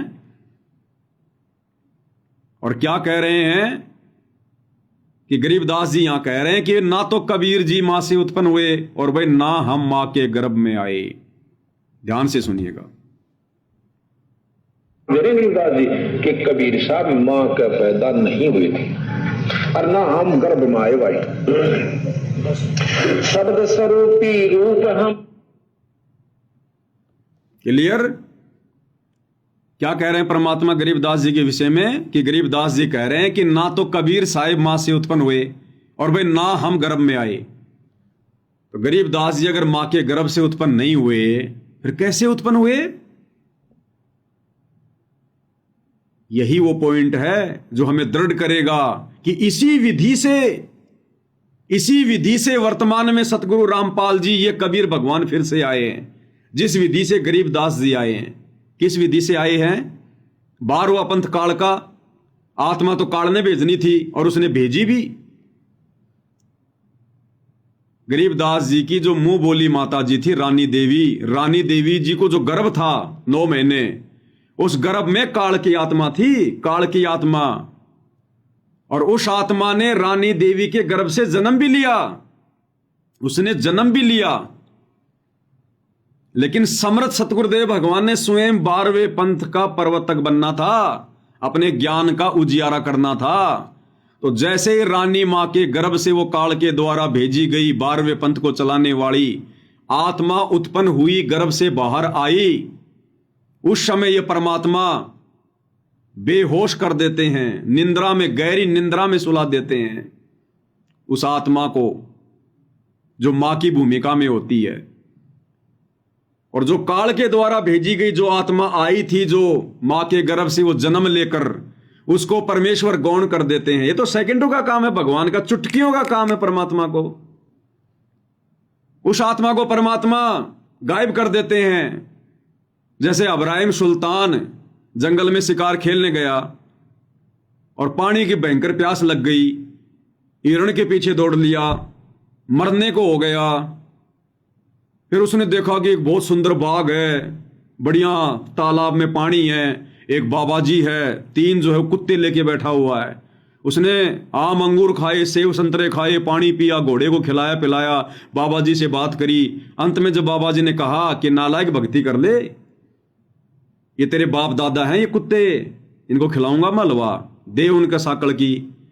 और अब जो इब्राहिम सुल्तान है बलक बुखारे का बादशाह, वो भी मरने के बाद में कुत्ता बनेगा। ये जो बेल है ना तीसरी, उसको बांधूंगा। तो ये सुनकर इब्राहिम के पसीने आ गए, उसके चरणों में गिर गया नीचे, क्षमा करो परवरदिगार, क्षमा करो। 2 मिनट बाद में जब उठा तो देखा वहां तो कुछ नहीं, सब गायब। वो कुत्ते भी गायब, बाबा भी गायब, तालाब भी गायब, बाग बगीचे, सेब संतरे सब गायब। तो ये कोई बड़ी बात नहीं है परमेश्वर के लिए। परमात्मा तो पूरी सृष्टि को एक चुटकी में यूं गायब कर दे।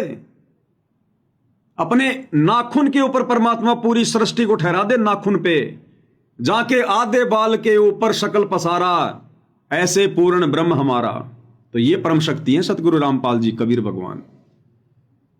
तो काल के द्वारा भेजी गई आत्मा, क्योंकि काल के पंथ को चलाने के लिए काल अपनी आत्मा भेजेगा, तो रानी मां के गर्भ में काल की आत्मा थी। और जैसे ही वो आत्मा बाहर आई, अब ये असंख्य कलाओं का स्वामी, गरीब सब पदवी के मूल हैं, सकल सिद्धि हैं तीर, दास गरीब सतपुरुष बजो अविगत कला कबीर। इनके पास तो पराशक्ति है, पराशक्ति जो 8 सिद्धि 9 निधि 24 सिद्धियों की जो स्वामी है, जननी है, पराशक्ति पूर्ण पटरानी, शतलोक की कहूं निशानी। जिस पराशक्ति से परमात्मा ने पूरी सृष्टि को रचा। तो गुरुदेव भगवान ने क्या किया? उस कबीर भगवान ने रानी मां के गर्भ से उत्पन्न काल के द्वारा भेजी गई आत्मा को उस सेकंड में गायब, और परमेश्वर खुद शिशु रूप बनाकर अपनी शब्द शक्ति से, वो मां के गर्भ से नहीं आते, शिशु रूप बनाकर उसी अवस्था में रोते हुए और मां के बराबर में लेट गए। किसी को नहीं पता, भगवान ने आप और हमारी यानी इंसानों की चरम दृष्टि को भी धोखा दे दिया। कौन उत्पन्न हुआ था और कौन आ गया, काल की चरम दृष्टि को भी धोखा। इसलिए फिर गरीबदास जी के बारे में कहते हैं, और गरीबदास जी भी कहा करते थे, भाई मेरा तो जन्म हुआ है। क्योंकि जन्म तो हुआ था, लेकिन जन्म हुआ किसका? उस काल के द्वारा भेजी गई आत्मा का। इसलिए गुरुदेव कहते हैं कि गरीबदास जी का गांव छुडानी में जन्म हुआ। और फिर क्या कह देते हैं कि गरीबदास जी तो खुद परमात्मा थे, वो तो बंदी छोड़ थे। हम भी तो जयकारा लगाते हैं, बंदी छोड़ गरीबदास जी महाराज की जय। लगाते थे कि नहीं लगाते? तो बंदी छोड़ कौन होता है? कबीर भगवान। तो दोनों बातें हो गई यहां पर। यह भी कह दिया कि गरीबदास जी का गांव छुडानी में रानी माई के गर्भ से जन्म हुआ। तो जन्म हुआ भाई, लेकिन वो काल के द्वारा भेजी गई आत्मा का हुआ। बाद में अपनी शब्द शक्ति से, अपनी वचन शक्ति से शिशु रूप बना लिया परमात्मा ने, लेट गए। अब दुनिया की नजरों में तो जन्म ही हुआ, और संत भी अपने आप को छुपा के कहेगा मेरा जन्म हुआ।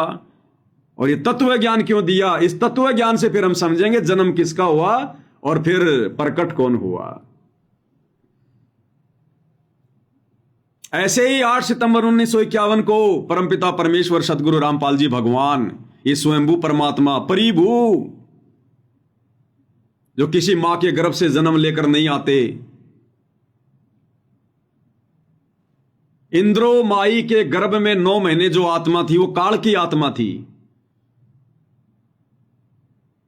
वो काल की आत्मा थी। संस्कारवश जिस आत्मा ने आना था उसके गर्भ से वो आत्मा थी।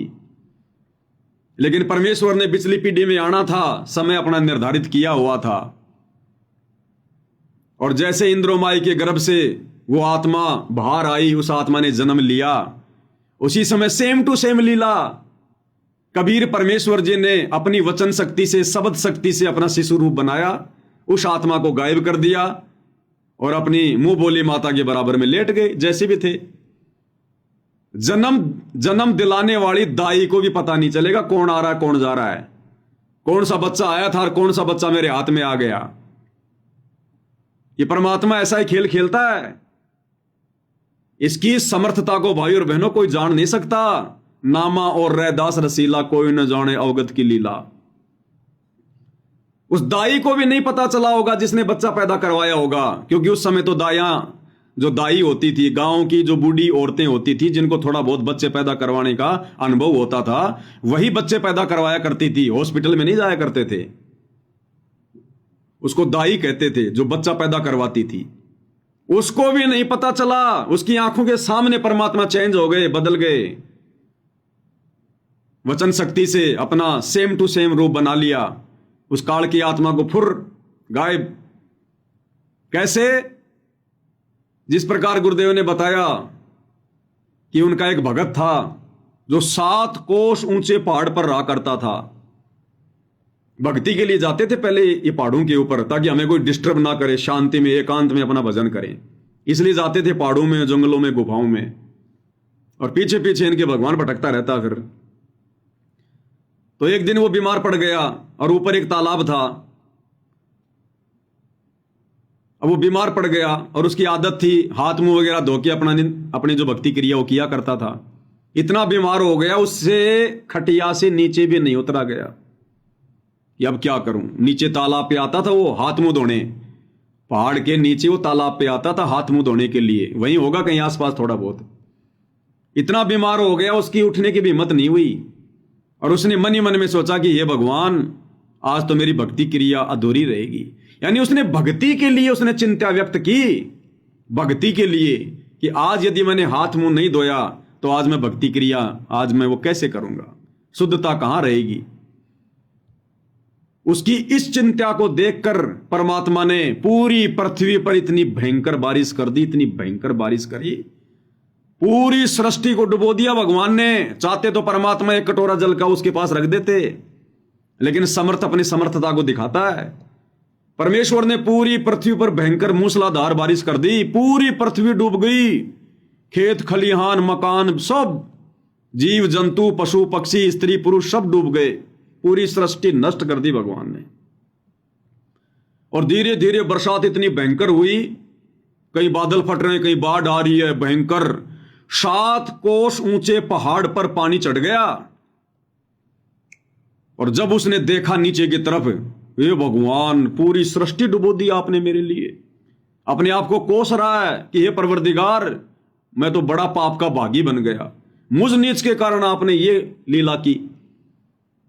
और उसने मुंह धोया, और अगले क्षण जैसे उसने मुंह धो लिया और भगवान से उसने ये प्रार्थना की कि परमात्मा, मैं तो असंख्य जन्मों तक पाप का भागी बन जाऊंगा, मेरे कारण आपने पूरी सृष्टि को डुबो दिया।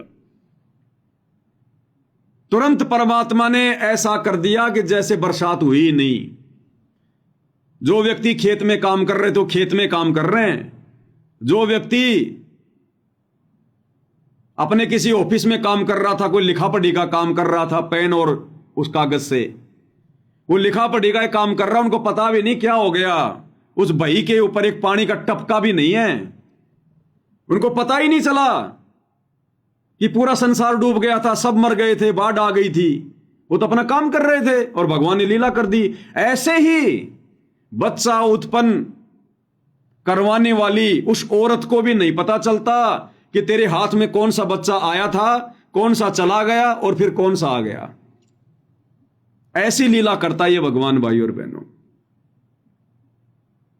साहिब से सब होत है, बंदे से कुछ नाई, और राई से पर्वत कर दे फिर पर्वत से राई। मोला जल से थल करे, उसके बाद परमात्मा ने वाणी कही कि मोला जल से थल करे और थल से जल कर देत, और साहिब तेरी साहिबी श्याम कहूं के सवेत।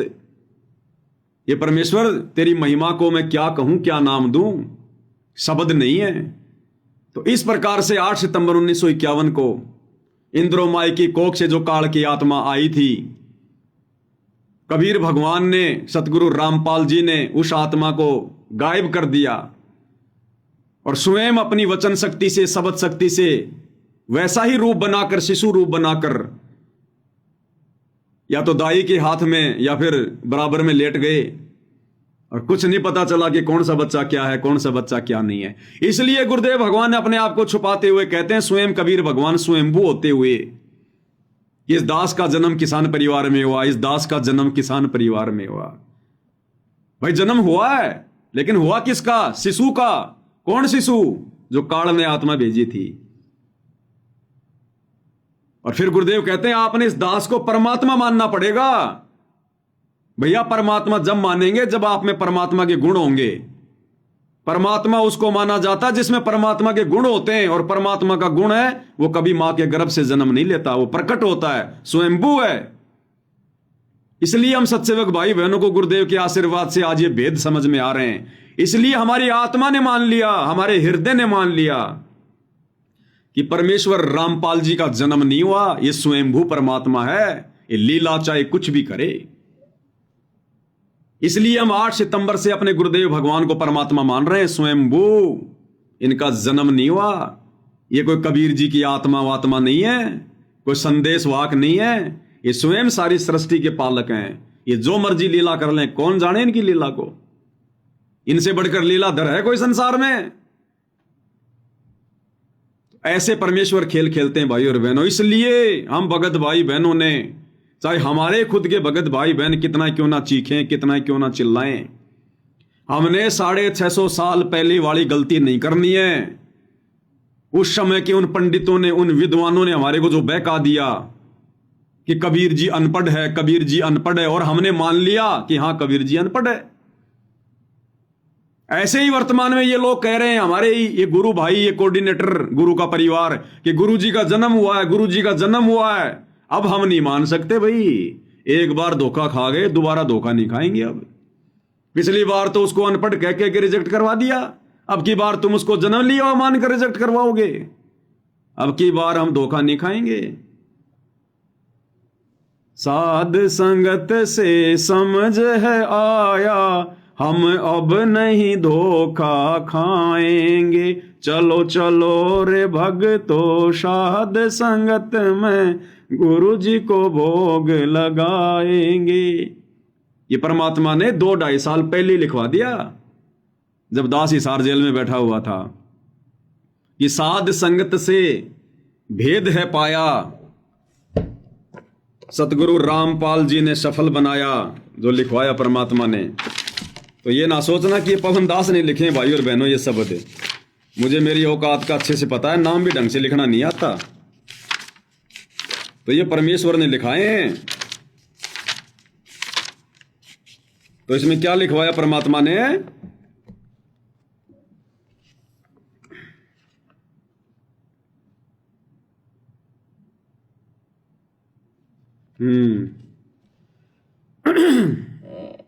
चलो शब्द ही गा लेते परमात्मा का, फिर लास्ट में जो पॉइंट आएगा इसी विषय पर कि परमात्मा ने जन्म नहीं लिया है। बंदी छोड़ सतगुरु रामपाल जी परमेश्वर जी की जय हो। चलो चलो रे भगतो, साध संगत में गुरु जी को भोग लगाएंगे। चलो चलो रे भगतो, साध संगत में गुरु जी को भोग लगाएंगे, गुरु जी को भोग लगाएंगे, बंदी छोड़ को खूब रिझाएंगे, गुरु जी को भोग लगाएंगे, बंदी छोड़ को खूब रिझाएंगे। चलो चलो रे भगतो साध संगत में गुरु जी को भोग लगाएंगे।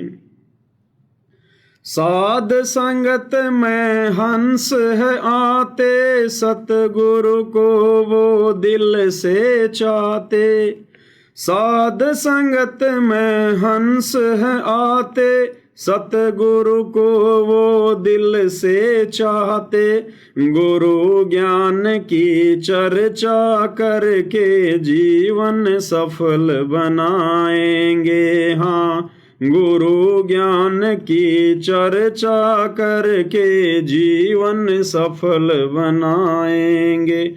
चलो चलो रे भगतो साध संगत में गुरु जी को भोग लगाएंगे।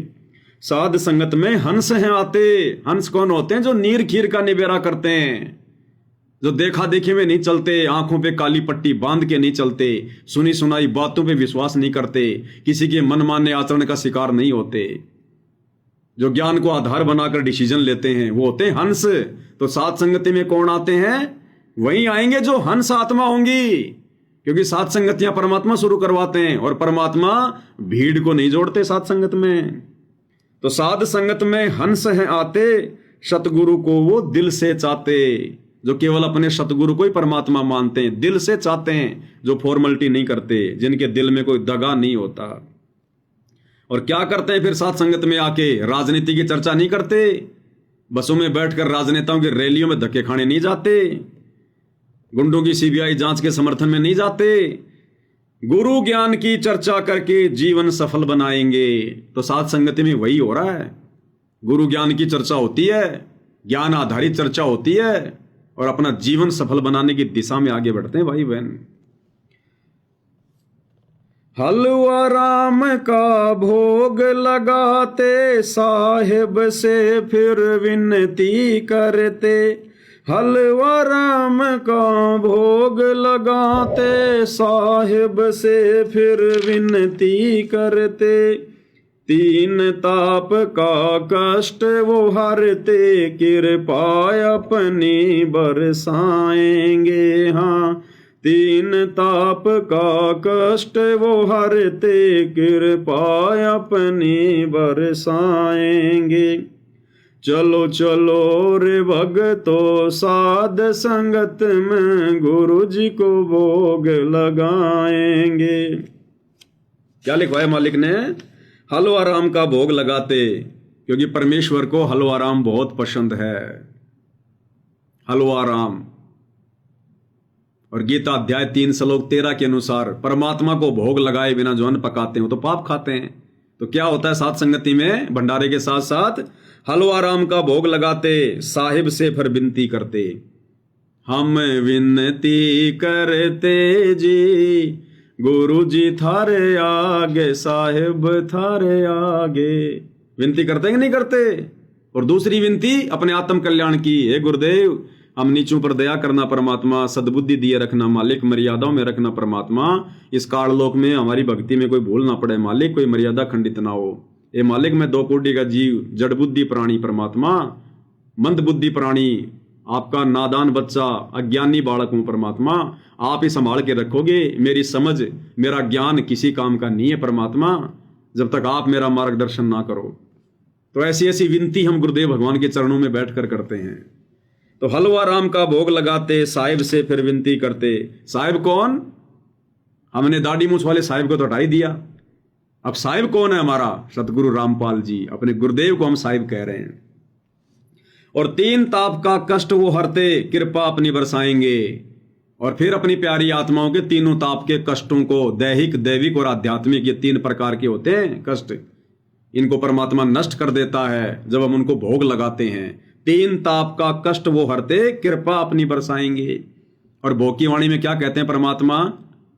जिन भगतों का ये भोग लग जावे, जिन भगतों का ये भोग लग जावे, उनके तीनों ताप नशावे, उनके तीनों ताप नशावे, करोड़ तीर्थ का फल वो पावे, करोड़ तीर्थ का फल वो पावे, लाभ ये सतगुरु की वाणी का, कोई जगह पुरब लाभाग, सफल हुआ दिन जिंदगानी का।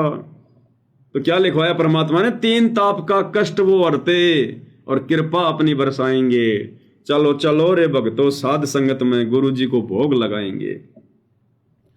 साध संगत से मर्म है पाया, गुरु गोविंद का भेद मिटाया, साध संगत से मर्म है पाया, गुरु गोविंद का भेद मिटाया।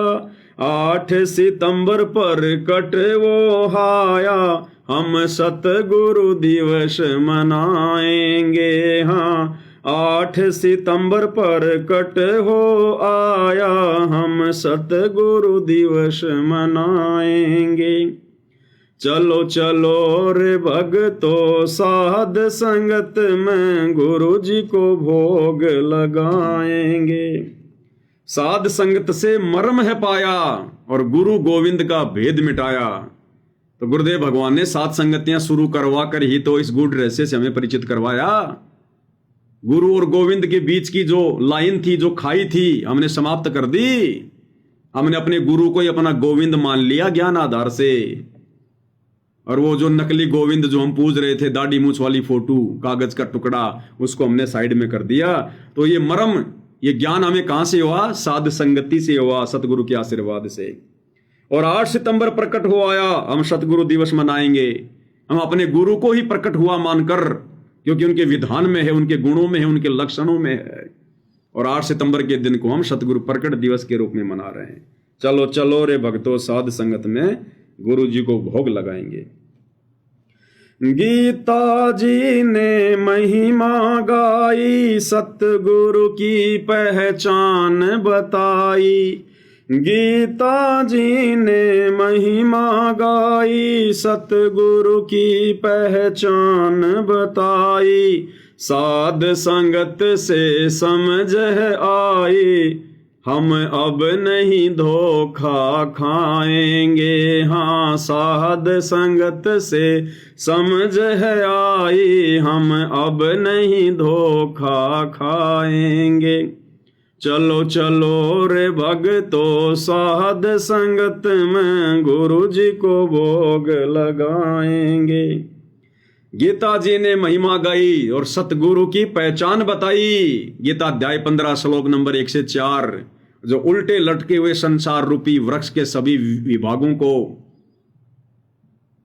और जो परमाणु के साथ में जो बता दे कि वो जड़ क्या है, वो तना क्या है, टहनियां क्या है, फल क्या है, पत्ते क्या है, वो होगा तत्वदर्शी संत। तो गीता जी ने जब पहचान बता दी कि तत्वदर्शी संत ऐसा होता है, और गुरुदेव भगवान ने हमारे को जो है प्रैक्टिकल करके दिखा दिया, कौन ब्रह्मा का विष्णु है, कौन शंकर की माँ, शंकर का दादा कौन है, हमको दे बता।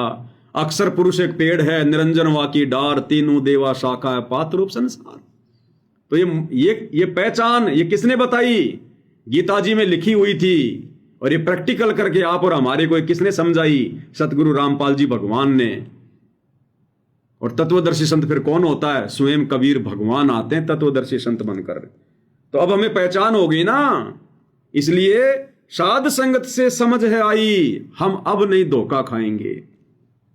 तो अब हम 650 साल पहले वाली और युगों युगों वाली वो गलती जो हम गुरु को मानुष मानकर चोट खाते आ रहे हैं, अब हम साध संगति से जुड़ने के बाद वो गलती नहीं करेंगे। अब हम धोखा नहीं खाएंगे। इसलिए गरीबदास जी वाला उदाहरण बिल्कुल परफेक्ट है। सेम उसी प्रोसीजर से 8 सितंबर 1951 को अपनी वचन शक्ति से, शब्द शक्ति से शिशु रूप बनाकर परमेश्वर रामपाल जी प्रकट हुए। सतगुरु दिल्ली मंडल आईसी, सूती धरनी सोम जगाईसी। चलो चलो रे भक्तों, साध संगत में गुरु जी को भोग लगाएंगे। नाम कबीर वेदों ने गाया, गुरु रामपाल अब नाम धराया। नाम कबीर वेदों ने गाया, गुरु रामपाल अब नाम धराया। कर्महीन कोई जान न पाया, फिर आंसू खूब बहाएंगे। हाँ, कर्महीन कोई जान न पाया, फिर आंसू खूब बहाएंगे। चलो चलो रे भक्तो साध संगत में, गुरु जी को भोग लगाएंगे। नाम कबीर वेदों ने गाया। कबीर वेदों में परमेश्वर का नाम लिखा हुआ। कबीर देव, कबीर अग्नि, कबीर अमित ओजा। और अब कलयुग की पिछली पीढ़ी में अपना क्या नाम रखवाया? संत रामपाल। है वही परम शक्ति, है वही कबीर, बस नाम का फर्क है। शक्ति में, गुणों में, लक्षणों में कोई फर्क नहीं है। अरे नाम कबीर नहीं होगा तो क्या कबीर भगवान नहीं होगा? सतयुग में कौन सा कबीर नाम था भाई? सतसुकृत नाम था, फिर भी था तो कबीर। त्रेता में कौन सा कबीर नाम रखवाया था? मुनिंद्र ऋषि, लेकिन थे तो कबीर भगवान। द्वापर में कौन सा कबीर नाम रखवाया था? करुणामय ऋषि, लेकिन थे तो कबीर भगवान। समर्थ तो वही थे। तो वर्तमान में कोई जरूरी है कबीर नाम रखवाएंगे? अब हम पहचान लेंगे भगवान को, उनकी खुशबू से पहचान लेंगे। एक फिल्म देखा करते थे पहले हम, जीत, सन्नी देओल की, सलमान खान की, करिश्मा कपूर की। उसमें गाना आता था, वो जो हीरो है ना, हीरो सन्नी देओल, वो गाना गाता था उस करिश्मा कपूर के लिए कि तू धरती पर चाहे जहां भी रहे, तेरी खुशबू से तुझको पहचान लूंगा। तो जब बताओ ये बॉलीवुड वाले एक्टर हैं जिनके नाकों के अंदर रीट भरा होता है, गंदगी भरी होती है, इंसान से ज्यादा सूंघने की शक्ति तो जो है कुत्ते की होती है, और जब ये बॉलीवुड वाले कह रहे हैं कि तू धरती पे चाहे कहीं भी रहे, मैं तेरी खुशबू से पहचान लूंगा तेरे को, अपनी उस प्रेमिका को, वो प्रेमी भी मरेगा, वो प्रेमिका भी मरेगी, दोनों नश्वर। तो भाई और बहनों, हम आत्मा अमर और हमारा परमात्मा अमर जो धरती पर आ चुका है, तो क्या अब उनके द्वारा दिए गए ज्ञान से हम नहीं पहचान पाएंगे अपने भगवान को? तो अब वो भगवान चाहे किसी भी नाम से क्यों ना आए, धरती के किसी भी कोने पर क्यों ना आए, अब हम अपने गुरुदेव भगवान को इस तत्व ज्ञान रूपी इस खुशबू से पहचान लेंगे कि हाँ, ये तो वही मेरा भगवान है, मेरा परमात्मा है, मेरा पति परमेश्वर है, जो 650 साल पहले मैंने अपनी गलती से इसको छोड़ दिया था, मानुष मानकर, गुरु मानकर। तो आप पहचान लेंगे भगवान को। और पहचान लिया तो नाम कबीर वेदों ने गाया, गुरु रामपाल अब नाम धराया, और परमात्मा ने खुशबू छोड़ दी 650 साल पहले। भाई जल्दी ले ले नाम गुरु का, तुझे मनुष्य जन्म मिल जावेगा। रामपाल तेरा सतगुरु आके, तन फिर भक्ति दर डावेगा। मन मान जा बुढ़ापा आवेगा। तो ये खुशबू छोड़ दी भगवान ने 650 साल पहले कि आगे चलकर मैं रामपाल नाम से आऊंगा। तो पहचान लिया ना मैंने अब। तो बताओ फिर कहां दिक्कत आ गई? नाम कबीर वेदों ने गाया, गुरु रामपाल अब नाम धराया। और कर्महीन कोई जान ना पाया, फिर आंसू खूब आएंगे। कर्महीन कौन? ये संसार वाले नहीं, जगत वाले नहीं। अरे उपदेश लेने के बाद भी जो संगत वाले, जो अपने गुरु को मानुष मान रहे हैं, मां के गर्भ से जन्म लिया हुआ मान रहे हैं, वो है मुख्य, वो कर्महीन। जो सतगुरु के संगत में आकर भी, संगत की सतगुरु के चरणों में आकर भी, उपदेश लेकर भी, तत्व ज्ञान सुनकर भी जो अपने गुरु को नहीं पहचान पा रहे, वो है रियल में वो कर्महीन प्राणी। सकल पदार्थ है जगमाही, और कर्महीन जो है कोई जान ना पाई। तो कर्महीन कोई जान ना पाया, फिर आंसू खूब आएंगे। और सतगुरु के यहां से जाने के बाद में फिर गुरु जी कहते हैं मेरे जाने के बाद में फिर मेरी मंडी पूजेंगे, मंडी मेले भरेंगे, फिर क्या मिलेगा? यहाँ टट्टू मिलेगा। तो फिर आंसू बहाएंगे, फिर रोने के अलावा कुछ भी हाथ नहीं लगेगा। फिर चलो चलो रे भक्तों साध संगत में, गुरु जी को भोग लगाएंगे। तो ऐसी लीला करते हैं भाई और बहनों। इसलिए अब हम ये धोखा नहीं खाएंगे। परमेश्वर ने सात संगतियां इसीलिए शुरू करवाई है। अब हमने पहचान लिया अपने भगवान को, अपने परमात्मा को, हमने उनकी खुशबू पहचान ली है। अब ये खुशबू भाई हम कहीं बैठकर भी सूंघ लेंगे, अपने परवरदिगार को पहचान लेंगे। अब हम धोखा नहीं खाएंगे, जो धोखा हम युगों युगों से खाते आ रहे हैं। तो संगत वाले चाहे कितना जोर लगा लो, जगत वाले चाहे कितना जोर लगा लो, ये सूक्ष्म रूप में काल भगवान आके कितना जोर लगा लो, अपने एजेंटों से कितना जोर लगवा लो, कितना डराओ, कितना धमकाओ, कितना मार पिटाई करो, कुछ भी करो, जब हमारा भगवान गुरु रूप में आकर और हम नीचों को दुनिया भर की मार खा खाकर जेल में बैठ बैठ कर यातना सहन कर करके भी नहीं भूल रहा, हमारे आत्म कल्याण के लिए दिन रात वो चिंतित है, तो हम नीचों का तो सबसे बड़ा स्वार्थ है आत्म कल्याण का। फिर हम छोटे मोटे दुखों में इन कष्टों को इनको प्राप्त करके हम अपने भगवान को कैसे भूल जाएंगे, हम कैसे छोड़ देंगे उनको? कतई नहीं छोड़ सकते। अब ये फाइनल गेम है, फाइनल गेम, ये मौका फिर बार बार नहीं मिलेगा, बार बार। तो भाई और बहनों, परमेश्वर की महिमा तो बहुत अथाह है। सात समुद्र की मसी करूं, लेखनी करूं बन राय, धरती का कागज करूं, गुरगुण लिखा न जाए। लेकिन आप और हम दो कोटि के जीव हैं भाई और बहनों। परमेश्वर की महिमा के साथ साथ भक्ति भी बहुत ज्यादा मायने रखेगी, क्योंकि जब तक दिन में कम से कम 2 घंटे सुमरण नहीं होंगे, कम से कम 1 घंटे सतनाम का या 1.5 घंटे सतनाम का और आधा घंटा प्रथम नाम का और तीनों समय की आरतियां, जब तक ये हमारी भक्ति वाली खुराक भी हम बराबर नहीं खाएंगे, तो ये अकेला ज्ञान और समझ भी ज्यादा लंबा नहीं चल पाएगी। इसलिए हमने भक्ति को बराबर रखना है, तभी हमारी बात बनेगी। तो सुमरण और भक्ति भी बहुत जरूरी है, हमारी मर्यादा भी बहुत जरूरी है। परमात्मा कहते हैं गाड़ी के चारों टायर जब तक ओके नहीं होंगे, गाड़ी चाहे 1 करोड़ की है, वो ढंग से नहीं चलेगी। चारों टायर बिल्कुल ओके होने चाहिए। टायर की कीमत ज्यादा नहीं होती गाड़ी की तुलना में। टायर तो कोई 20-25 हजार का होता होगा, और गाड़ी 1 करोड़ की। अगर वो एक टायर अगर पंचर है, वो 1 करोड़ की गाड़ी भी यूं चलेगी सांप की तरह, मंजिल पर नहीं पहुंचाएगी। तो इसी प्रकार मान लो हमने महिमा कर ली और भक्ति हमारी बनी नहीं, मर्यादा हमने तोड़ दी, सुमरण पूरा हमारा हुआ नहीं, तो भी हमारी भक्ति रूपी गाड़ी सांप की तरह चलेगी, टेढ़ी मेढ़ी। इसलिए हमने चारों टायरों को बिल्कुल ओके रखना है। महिमा भी हमने बराबर करनी है, मर्यादा भी बराबर रखनी है, सुमरण भी बराबर करना है, आरती भी बराबर करनी है, 5 यज्ञ भी हमने बराबर करने हैं। नेक नीति ईमानदारी से बिल्कुल और धैर्य के साथ में भक्ति मार्ग पर अपने गुरुदेव भगवान को अपना परम सहारा मानकर, रूठो जग सारा रूठे ना परमेश्वर हमारा, इन्हीं का है परम सहारा। तो पूज्य गुरुदेव भगवान के आशीर्वाद से सतगुरु महिमा में आज केवल इतना ही। कल परमेश्वर फिर मौका देंगे, फिर उनकी खिदमत में हाजिर होंगे। तब तक गुरुदेव भगवान हम सभी भाई बहनों को सद्बुद्धि दे, मार्गदर्शन करे, आशीर्वाद दे।